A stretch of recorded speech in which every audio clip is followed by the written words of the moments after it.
Good morning students. आज हम लोगों का मैथ का सबसे लास्ट चैप्टर है, यानी आज ही भर हम लोग मैथ पढ़ेंगे। उसके बाद हम लोग मैथ का क्वेश्चन नहीं पढ़ेंगे, हम लोग मॉडल सेट पढ़ेंगे। ठीक है, तो आज लास्ट है और आज का जो चैप्टर है बहुत ही इंटरेस्टिंग है, बहुत मज़ेदार है और अगर नहीं समझे तो समझ में भी नहीं आएगा, ऐसा है। लेकिन इसको ज़्यादा डीपली नहीं लेना है, लाइटली लेना है। इस चैप्टर का नाम है प्रायिकता। प्रायिकता अध्याय 15 का प्रायिकता चैप्टर का नाम है। अंग्रेजी में प्रोबेबिलिटी बोला जाता है इसको। ठीक है, प्रोबेबिलिटी, ऐसे बहुत कोई प्रोबेबिलिटी बोल देता है, प्रोबेबिलिटी ऐसे बोल देता है, लेकिन यह है प्रोबेबिलिटी, प्रोबेबिलिटीज, प्रायिकता। ठीक है, तो ये प्रायिकता जो चैप्टर है, इस चैप्टर में है क्या, पहले उसको समझिए क्या है। बहुत सिंपल चीज़ है, ये है होना और नहीं होना। जैसे कुछ उदाहरण हम लेते हैं, बादल जो जल में छाया हुआ है, तो बादल छाया हुआ है तो इसका क्या मतलब है कि पानी बरसबे करेगा। बादल तो परसों भी था ना, पानी बरसा का नहीं। और ये भी नहीं हो सकता है कि बादल है तो नहीं ये बरसेगा। ये भी कोई कह सकता है कि बादल है तो नहीं बरसेगा, बादल खाली ऐसे दिखा रहा है, बरसबे नहीं करेगा, एकदम इम्पॉसिबल। ऐसा हो सकता है क्या? बरस भी तो सकता है। इसका मतलब है कि बादल है तो पानी आ भी सकता है और नहीं भी आ सकता है, दोनों संभावनाएं हैं, है ना। सिक्का, आपके पास कुछ सामान है, कुछ है यहाँ पे, उसको हम सामने लाएंगे। ये सिक्का है, देख रहे हैं आप, ये 10 का सिक्का है।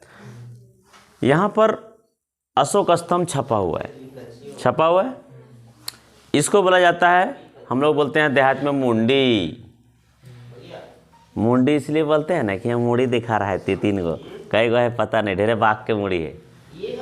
अशोक स्तंभ में बाघ के मुड़ी रहता है ना, हाँ, तो उसको बोलते हैं मुंडी। ठीक है, और हिंदे है झंडी। पहले कोई ज़माना में झंडा रहता होगा, इसलिए झंडी बोला जाता है इसको। इधर जो रुपया छापल रहता है ना, वो झंडी कहलाता है। तो हो गया देहात भाषा में।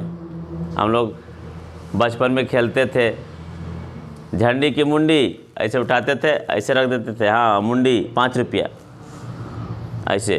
तो वही चीज़ है, इधर है झंडी, इधर है मुंडी, लेकिन इसको बोला जाता है, इधर वो हेड बोलते हैं, हेड। मुंडी हेड, हमारा मुड़िया है ना बड़का गो, उसने मुंडी हेड। और ई हो गया झंडी, टेल। ठीक है, याद रखना, टेल माने पूंछ होता है ना, हाँ, तो ये याद रखना, ये मूड और ये पूंछ, ही पूंछ। तो ये हो गया हेड, ये हो गया टेल, एक दिन हेड एक दिन टेल। इसको चित और पट से बोला जाता है। शुद्ध हिंदी में किताब में बोला गया है चित माने मुंडी और पट माने झंडी। ठीक है, चित पट। अब इस सिक्का को हम ऐसे करके उछालेंगे, कुछ देर के लिए हम इसको रखते हैं, ऐसे उछालेंगे तो क्या निकला है बता सकते हो कोई कंफर्म? संभावना का खेल है, कुछ भी हो सकता है ना, कुछ भी हो सकता है, संभावना का खेल है। झंडे भी हो सकता है, मुंडी भी हो सकता है। तो यही सब चीज़ प्रायिकता में आप पढ़ोगे कि 1000 बार सिक्के को उछाला गया तो 300 बार मुंडी आया, तो 700 बार झंडी आया। तो झंडी आने का यानी कि चित आने का प्रायिकता ज्ञात करें, पट आने का प्रायिकता ज्ञात करें, तो कुल परिणाम हमको ज्ञात करना होगा। फिर कई बार झंडी आया, अनुकूल परिणाम वो उसको बोला जाता है। यही सब चीज़ है। तो ये इसको लेकर के माने कुछ ना कुछ तो आएगा, चाहे झंडी आएगा चाहे मुंडी आएगा। अब एक बार ऐसा हो गया था, शोले फिल्म का फिर डायलॉग आपको बता रहे हैं हम। शोले में ही बहुत कुछ दिया हुआ है, इसलिए शोले ही लेते हैं बार बार। कल भी शोले लिए थे, परसों की कल, है ना। आधे इधर जाओ आधे इधर जाओ, बाकी मेरे पीछे आओ। आज भी हम शोले फिल्म को ही बोलते हैं। एक गाना है उसमें, ये दोस्ती हम नहीं तोड़ेंगे, है ना। है ना, छोड़ेंगे दम मगर और तोड़ेंगे दम मगर तेरा साथ ना छोड़ेंगे, ऐसे करके धर्मेंद्र और कौन थे, अमिताभ बच्चन में बहुत अच्छा दोस्ती, गहरा दोस्ती था वो लोग दोनों में। तो वो लोग इस तरह गाना गाते गाते जा रहे थे, तो एक ठो गांव की गोरी नज़र आई उन लोग को, थोड़ा सा कॉमेडी डाल दिया उसमें। गांव की गोरी नज़र आई, वो मटका लेकर के, मुड़ी में मटका लेकर के मटक मटक के चलते जा रही थी। लोग देखे ही ऐसे हंस दी, है ना। अब वो लोग देख के हंस दी तो धर्मेंद्र बोलते हैं नहीं हम जाएंगे बात करने, तब बच्चे बोलते नहीं हम जाएंगे बात करने। तो बोलता है तो मेरे पास एक सिक्का है, झंडी वंडी करते हैं, ऐसे उठा दिया तो सिक्का ऐसे खड़ा हो गया। बोले जा ने तो ये बात करे जीवे ना हम बात करे जीवो, चल दोनों घर अपन, मैंने झंडी आया ना मुंडी आया, ऐसे हो गया। तो ऐसा इत्तेफाक कभी कभी होता है ना। लेकिन पता है वो जो सिक्का था उसमें क्या था, दोनों तरफ हेड था, दोनों तरफ हेड था। कुछ भी होता था अमिताभ बच्चन फट से बोलते थे सिक्का उछालो, और मुंडी आता था, हाँ मुंडी मेरा, वही जीत जाते थे। जब कब पता चला धर्मेंद्र को कि इसमें दोनों तरफ मुंडी है, दोनों तरफ हेड है, कि जब अमिताभ बच्चन लास्ट में गुंडों के बीच में दोनों घिरे हुए थे, नाकुओं के बीच में घिरे हुए थे, गब्बर सिंह का आदमी लोग गोली चला रहा था, धड़ाम धड़ाम धड़ाम धड़ाम। तो एगो को बसंती को लेके भागना था और एगो को लड़ना था। अब करे तो करे क्या, कौन भागे। अमिताभ बच्चन बोल रहे हैं तुम बसंती को लेके जाओ हम लड़ते हैं। बोला ना इतना बढ़िया दोस्ती था वो लोग में। बोले तो हम लड़ते हैं तुम जाओ, तुम कुछ हो जाएगा तो अगले कैसे छोड़ के जाएंगे। बोलते चलो हेड कर लेते हैं, टॉस कर लेते हैं। उठाया, मुंडी आ गया और धर्मेंद्र हार गया, वो तो जाना पड़ा उसको, चल गया। तब तक अमिताभ बच्चन को गुंडा लोग मार दिया था, अमिताभ बच्चन मर गए। अब मर गए तो आया भाई धर्मेंद्र, गुसल आए, देखे कि सिक्का पड़ा हुआ था, सिक्का उठाए तो देखते हैं सर दोनों तरफ मुड़ी है। अरे तो हमको धोखा दे दिया। तो बोला कोई बात नहीं, तो हमको धोखा दिया, कोई बात नहीं, हम गब्बर सिंह को जिंदा जला देंगे। गब्बर सिंह को जाकर मारे, सनसना के एकदम लिए दिए भर। तो ये सिक्का का कहानी था। तो ऐसा नहीं होता है, वो इत्तेफाक था, पिक्चर था, इसीलिए ऐसा बनाया गया था। लेकिन ये एक तरफ हेड एक तरफ टेल होता ही होता है। ये हो गया आपका सिक्का। अब एक चीज़ और आएगा इसमें, मतलब ऐसे चीज़ों का इसमें इस्तेमाल किया गया है जो संभावना का खेल होता है, और इसी वजह से इसको जुआ हुआ खेलने के लिए काम में लाया जाता है। यानी कि ये ना तेरा ना मेरा मैच होता है ना, कोई भी मैच होता है, चाहे फुटबॉल हो, फुटबॉल में होता है कि नहीं होता है नहीं पता हमें, लेकिन क्रिकेट में होता है, हम लोग देखते भी हैं। दोनों कैप्टन बीच में आते हैं, जो अंपायर होता है वो भी बीच में मैदान के बीच में आता है, और अंपायर ऐसे उछालता है और एक पार्टी बोलता है बोलो, कोई एक पार्टी बोलता है हाँ हेड आ गया, तो क्या आप बोलो क्या लोगे, बैटिंग लोगे कि बॉलिंग लोगे, फैसला उसका रहता है। वो बोलता है हाँ, उसको जो मन करता है, कि ज़्यादातर बैटिंग लेता है आदमी। यह होता है उससे, क्योंकि संभावना का खेल है, इसमें गेजा नहीं हो सकता है, ठीक है। उसी तरह संभावना का खेल एक और होता है जिसका नाम है पासा, लूडो भी बोलते हैं हम लोग इसको, पासा। इसमें छः ठो गोटी रहता है, 6 तरफ, एक तरफ एक रहता है, देखो इधर एक है, इधर एक है ना, एक के बाद 2 3 4 5 6 ठो बना रहता है इस तरह से, ठीक है। तो ये पासा जो होता है, ये पासा भी संभावना का खेल होता है। अब हम पासा को ऐसे करके घुमा लिए और फेंक दिए, कोई जान सकता है कितना आएगा?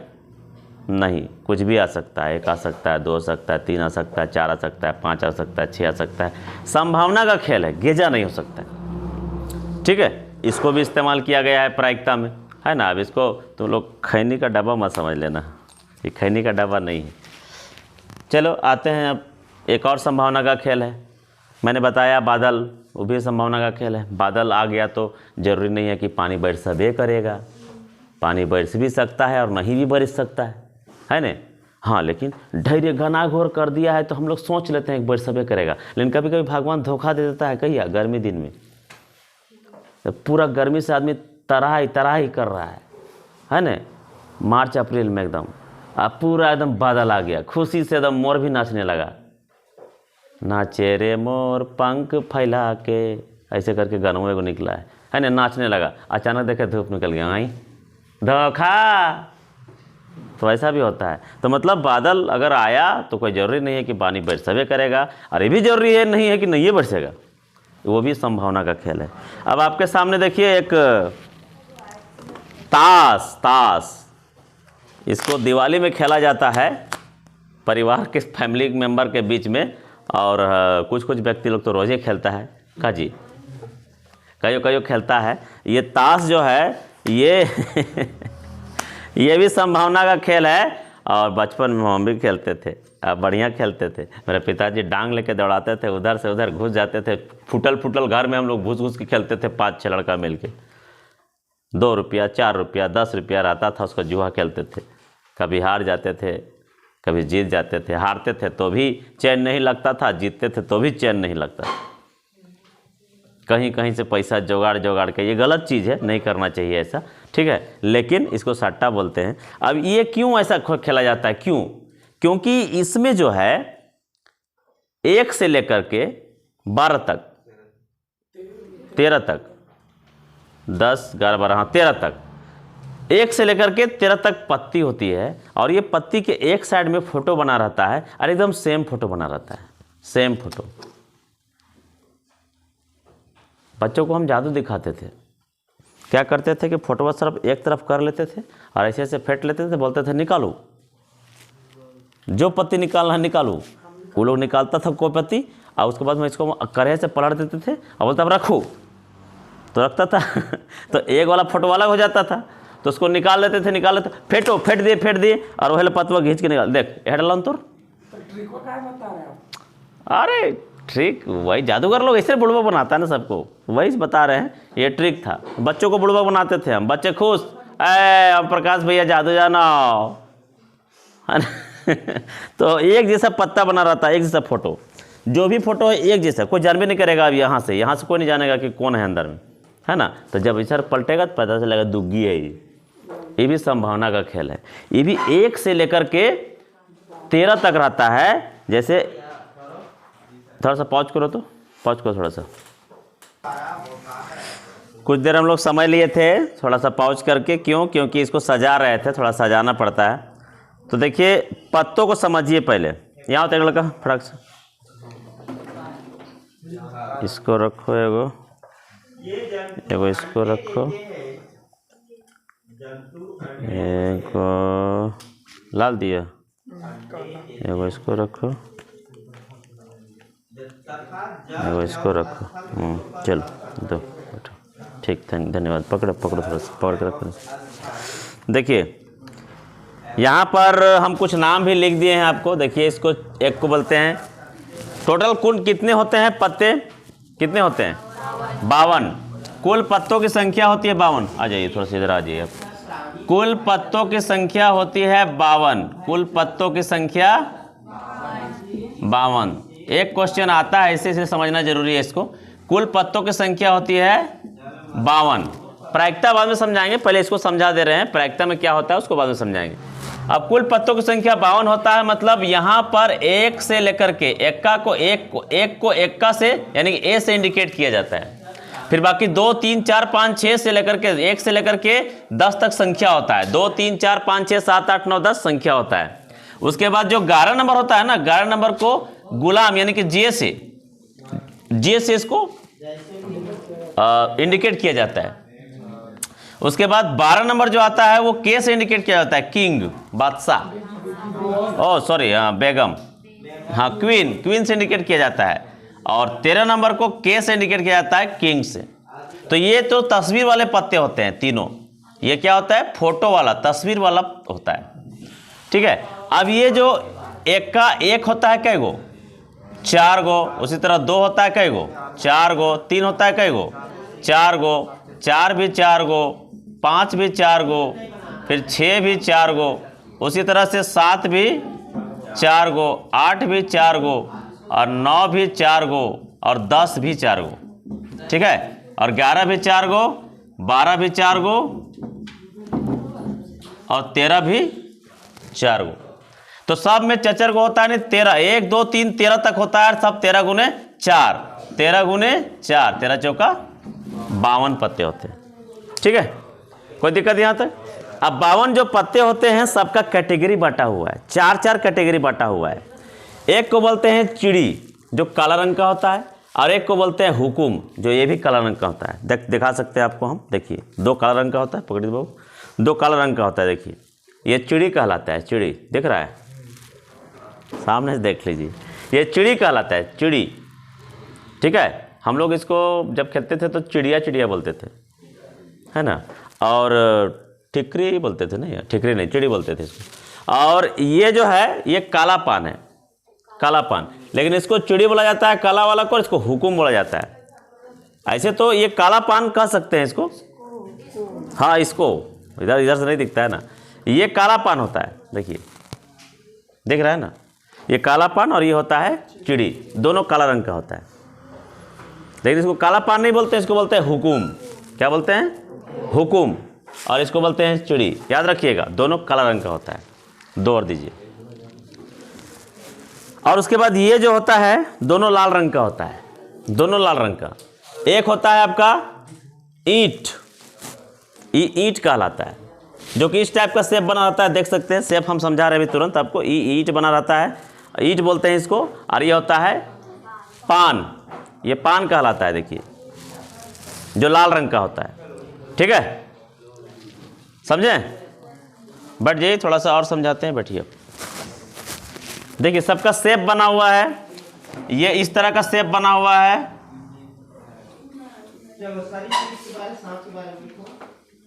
इस तरह शेप बना हुआ है, चिड़ी कहलाता है। और इस तरह से ईंट का शेप बना हुआ है, ऐसे ऐसे करके, ये ईंट कहलाता है। और पान जो है दिल टाइप का बना रहता है ना। दिल हम बनाने नहीं जानते हैं, आप लोग तो भली भांति जानते होंगे ना, सब ऐसे करके काते बनाता है दिल। तो ये जो दिल बना रहता है वो लाल पान होता है, लाल बोलते हैं इसको, लाल रंग का होता है, और दिल बोलते हैं इसको। और जो काला पान का पत्ता बना होता है, पान का पत्ता, इस टाइप के पान का पत्ता बना होता है, देखिए यहाँ बना हुआ है, देखिए बड़ा बना हुआ है। जो पान का पत्ता बना होता है और वो काला होता है, उसको हुकुम कहा जाता है। ठीक है, तो ये सब 4-4 गो होता है, सबका 13 का 4-4 गो होता है। और जो तस्वीर वाला पत्ता कहलाता है वो कौन कहलाता है? 11 नंबर, 12 नंबर, 13 नंबर, गुलाम, बेगम, बादशाह, यानी कि जे, क्यू और के, ये तस्वीर का पत्ता कहलाता है, आपके क्वेश्चन में रहता है। तो इसका अगर कुल परिणाम निकालना हो तो कुल परिणाम कितना निकलेगा? कुल परिणाम कितना निकलेगा? तो कुल परिणाम 52, क्योंकि टोटल कितना है? 52 है। अब उसी में अगर बोलेगा कि 4 चिड़ी का इक्का, तो 4 गो हो जाएगा। चिड़ी का इक्का बोलेगा तो 4 गो हो जाएगा। समझे? तो आगे चल के क्वेश्चन में समझ में आएगा। अभी हम आपको ताश के पत्तों को समझाएं। तो ये कुछ चीज़ें हैं, कुछ इक्विपमेंट हैं जो कि प्रायिकता में यूज किए गए हैं। कोई दिक्कत यहाँ तक किसी को? नहीं ना? अब देखिए प्रायिकता में हम लोग आते हैं। अब ये तो चीज़ें थी, कुछ इक्विपमेंट था जिसके चलते हम लोग प्रायिकता को समझेंगे।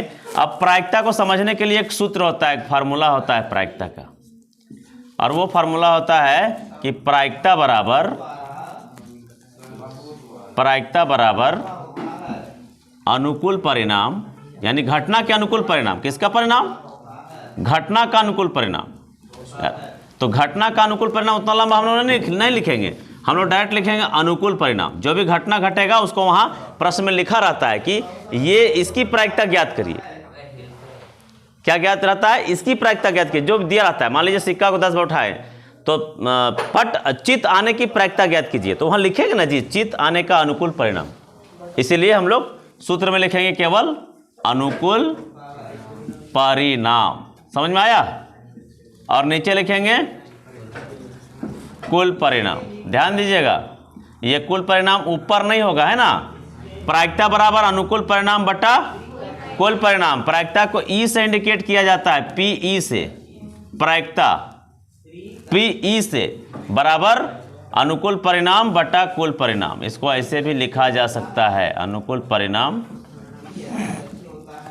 बटा कुल परिणाम। ये हो गया आपका, एक ही सूत्र है, दोनों एक ही सूत्र है, इसको ऐसे इंडिकेट किया जाता है। अब एक सूत्र जो है बहुत ही इंपॉर्टेंट सूत्र होता है, और वो होता है PE plus PE dash equal to 1। ठीक है, मतलब प्रायिकता होना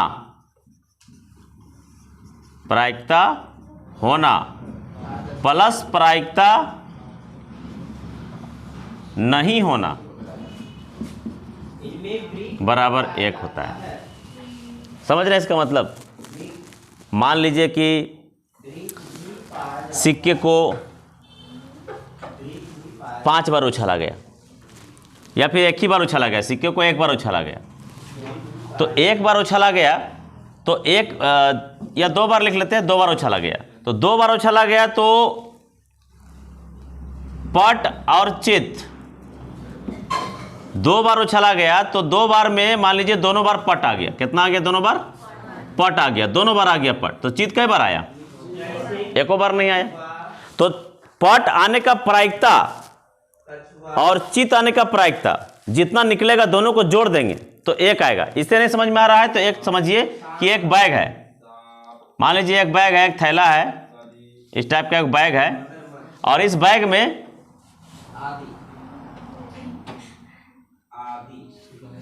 एक पीला गेंद, एक नीला गेंद, ध्यान दीजिएगा, और एक लाल गेंद डाल दिए, तो कुल परिणाम कितना हो गया? इसमें 3 हो गया। अब जब कुल परिणाम 3 हो गया तो अगर हम पीला का प्रायिकता ज्ञात करेंगे, या फिर 2 को रखिए तब समझ में आएगा, पीला का प्रायिकता ज्ञात करेंगे तो कुल परिणाम तो 2 हो गया, टोटल कितना हो गया? 2। अब पीला मान लीजिए बिना देखे, ये खेल कैसे बनता है, प्रायिकता कैसे बनता है, इसको नहीं देखना है, हाथ डाल दिए, हाथ डाल दिए तो दोनों एक ही है, गोल गोल गेंद, दोनों गोल है। तो हम कलर डिसाइड कर सकते हैं, जज कर सकते हैं बिना देखे? नहीं कर सकते हैं। तो हम ऐसे उठाएं तो निकल गया पीला कि नीला, पता चलेगा? नहीं। तो कुल परिणाम 2 हो गया। अगर पीला की आने की प्रायिकता ज्ञात करें तो क्या होता है प्रायिकता बराबर? तो प्रायिकता बराबर होता है अनुकूल परिणाम, यानी कि पीला कई बार आया है? 1 बार, और कुल परिणाम कितना? 2। अब अगर नीला होने का प्रायिकता ज्ञात करें तो PE ये हो गया पीला होने का प्रायिकता, और अगर नीला होने का प्रायिकता ज्ञात करें, ये भी हो जाएगा 1/2, ये नीला होने का प्रायिकता। तो मैंने बोलने का मतलब है कि अगर जब पीला है, जो पीला है वो नीला हो सकता है क्या? और जो नीला है पीला हो सकता है क्या? अगर हम पीला होने का प्रायिकता ज्ञात कर लिए तो नीला होने का प्रायिकता बराबर पीला नहीं होने का प्रायिकता, एक ही ना है जी। अगर नीला हो गया मतलब पीला नहीं होगा, तो कह सकते हैं आप यहाँ पे कि पीला होने का प्रायिकता बराबर 1/2 और पीला नहीं होने का प्रायिकता बराबर 1/2। पीला होने का प्रायिकता बराबर कितना? 1/2, और पीला नहीं होने का प्रायिकता बराबर भी 1/2, यानी पीला नहीं होना मतलब नीला होना। तो दोनों को जोड़ दिया जाए तो 2 हो जाएगा, और ऊपर में जोड़ देंगे 2 हो जाएगा, काट देंगे तो 1 आएगा कि नहीं आएगा? तो यही है प्रश्न यहाँ पे, कि अगर कोई प्रश्न कोई किसी चीज़ का, कोई भी प्रश्न का 5-6 को आंसर है और सारा आंसर को जोड़ दिया जाए तो फिर कितना आएगा उत्तर? 1 आएगा। अगर 1 आ रहा है तो हमारा उत्तर सही है। मतलब समझ रहे हैं कि नहीं? प्रायिकता होना प्लस प्रायिकता नहीं होना बराबर 1, इससे रिलेटेड भी आगे क्वेश्चन आपका है। अभी खाली इंट्रोडक्शन दिया जा रहा है, आगे फिर समझ में आएगा। तो चलिए 2 क्वेश्चन है, वीडियो को पॉज कीजिए और सारा सूत्र को लिख लीजिए। हाँ करो ना। चलिए देखिए, अब यहाँ पे 2 क्वेश्चन हम पहले लिख दिए हैं। क्वेश्चन मतलब ज़्यादा चैप्टर ज़्यादा लंबा है तो ज़्यादा लंबा वीडियो हो जाएगा, इसीलिए उदाहरण 1 उदाहरण 2 हम यहाँ लिख दिए हैं पहले से। अब लिखने के बाद देखिए समझने की कोशिश कीजिए। बोल रहा है क्वेश्चन को, एक चित्त प्राप्त करने की प्रायिकता ज्ञात कीजिए जब एक सिक्के को 1 बार उछाला जाता है, साथ ही एक पट प्राप्त करने की भी प्रायिकता ज्ञात कीजिए। चित्त और पट हम बोले हैं, सॉल्यूशन में लिखिए चित्त को H से और पट को T से इंडिकेट करिए। ठीक है, चित्त को H से और पट को T से इंडिकेट करिए, तो कुल परिणाम कितना हो जाएगा 100 बताइए। कुल परिणाम कितना हो जाएगा? एक सिक्के को 1 बार उछाला जाता है, या तो झंडी आएगा या तो मुंडी आएगा, या तो चित्त आएगा या तो पट आएगा, तो 2 ही चीज आएगा ना जी। तो कुल परिणाम कितना हो जाएगा? 2 हो जाएगा। अब पहले बोल रहा है चित्त आने का प्रायिकता, तो चित्त यानी कि हेड का अनुकूल परिणाम, का अनुकूल परिणाम कितना होगा बोलिए?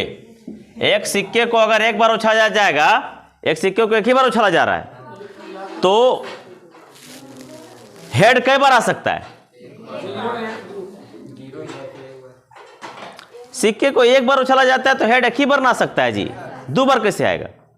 दो बार तो सवाल ही नहीं है, एक ही बार आ सकता है। एक ही बार उछालिए रहे हैं तो या तो हेड एक ही बार आ गया तो टेल एक ही बार आएगा। कम से कम हेड का हम बात कर रहे हैं तो हेड तो कम से कम एक ही बार आएगा, तो हेड का अनुकूल परिणाम कितना हो जाएगा? एक हो जाएगा। उसी तरह पट आने का,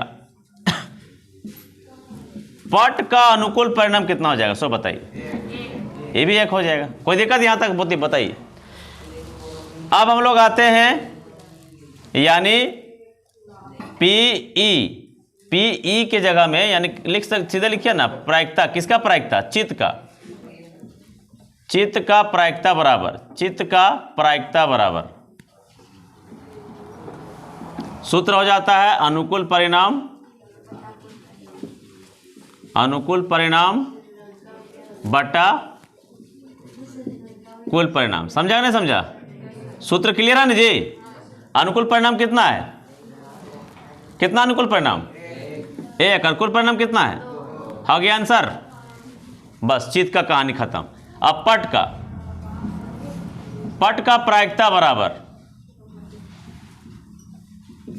सेम फार्मूला वो भी लगेगा, अनुकूल परिणाम बटा कुल परिणाम। अनुकूल परिणाम कितना? एक। अनुकूल परिणाम कितना? दो। हो गया आंसर। यानी कि आपका पीई अगर आपको निकालना है पीई वाला सूत्र में, तो चित्त अगर आया तो पट नहीं आया, एक में चित्त आया और एक में पट आया, मतलब एक में चित्त आया और एक में चित्त नहीं आया। तो मान लीजिए चित्त आया तो पीई और चित्त नहीं आया तो पीई डैश। चित्त आया कितना है? सिद्ध करना है इसको। तो चित्त कितना आया? 1/2 में। और चित्त नहीं आया कितना में? 1/2 में। यानी कि चित्त नहीं आया मतलब पट आया, तो हो जाएगा 2 और यहाँ हो जाएगा 1 1 2, काट देंगे तो 1 आ जाएगा। उत्तर सही हुआ। ठीक है, ये दोनों को जोड़ देंगे तो 1 आएगा। समझ में आया कि नहीं आया? क्लियर ना? सिंपल है। अब एक थैला वाला भी बताएं, जो कि हम बताए थे कुछ देर पहले कि एक थैले में एक लाल गेंद, थैला है, थैला के अंदर में एक लाल गेंद है, एक नीला गेंद है, एक पीला गेंद है और सभी एक जैसा दिख रहा है, सब एक जैसा दिख रहा है। ठीक है, कृतिका नाम की एक लड़की है जो बिना थैले में झांके, थैला के अंदर नहीं देखेगी, ऐसे अंदाजा से निकाल रही है कि इसकी क्या प्रायिकता होगी कि निकाली गई गेंद 1 नंबर में पीली होगी, 2 नंबर में लाल होगी, 3 नंबर में नीली होगी। समझ रहे हैं? तो इसमें सॉल्यूशन में लिखिए कुल परिणाम। क्या लिखेंगे? कुल परिणाम। हम इतना देरी तो उनके पढ़ाए थे, उनके मास्टर साहब थकी जात उनकी का। कुल परिणाम बराबर क्या हो जाएगा? 3। क्योंकि कुल परिणाम में आपका कई गो गेंद है वो देखना है। तो देखो भाई 3 गो गेंद है तो कुछ भी तो आ सकता था, पीला भी आ सकता था हाथ में, लाल भी आ सकता था, नीला भी आ सकता था। तो आपका क्या हो जाएगा? 3 हो जाएगा कुल परिणाम। अब 1 नंबर में आते हैं, गेंद पीली होने का अनुकूल परिणाम क्या होगा भैया? पीला कै हो सकता है? क्या हो सकता है ना, क्योंकि 3 गेंद है, होगा तो एक ही बार होगा ना, जो भी निकलेगा एक ही निकलेगा। तो कितना होगा? 1 होगा।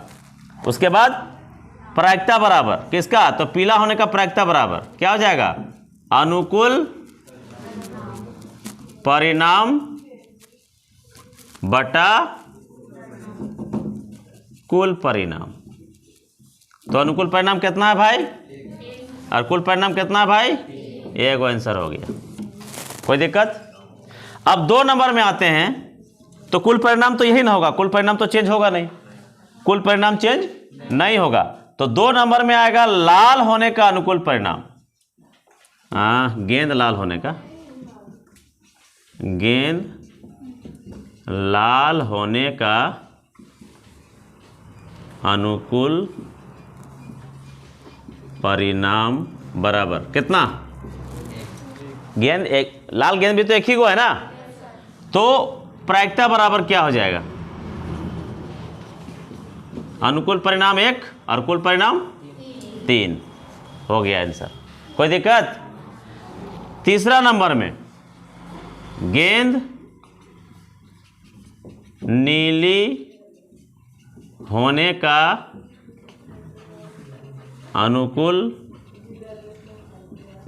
परिणाम। इसका भी क्या होगा उत्तर? गेंद नीली होने का अनुकूल परिणाम कितना होगा? क्या गेंद सब एक हकीकत है जी? इसका भी प्रायिकता बराबर हो जाएगा, सूत्र नहीं लिखेंगे बार बार, अनुकूल परिणाम बटा कुल परिणाम। अब यहाँ पे एक प्रश्न हम और जोड़ देते हैं आप लोग की सुविधा के लिए। अगर यहाँ रहेगा चौथा नंबर में एगो और रहेगा कि गेंद लाल नहीं होने का, लाल नहीं होने का निकालना है, तो कहीं क्या करेंगे? 3 में से 1 को घटा देंगे। तो लाल, देखो लाल नहीं होगा मतलब क्या होगा? या तो नीला होगा या तो पीला होगा। समझ रहे हैं बात को? तो उस टाइप का क्वेश्चन भी आपको आगे आएगा, वो हम आगे बताएंगे। अभी फिलहाल इसको यहां तक नोट कर लीजिए। कोई दिक्कत यहां तक? कोई दिक्कत? आपका वो भी सूत्र क्लियर हो गया, PE प्लस PE डैश बराबर 1। अब अगर आगे चल के आपको प्रश्न देगा कि माना किसी प्रश्न में PE बराबर 0.5 है तो PE डैश ज्ञात कीजिए, तो क्या करेंगे? 0.5 को उधर ले जाएंगे और 1 में से घटा देंगे, आंसर आ जाएगा। क्लियर? उतारिए इसको।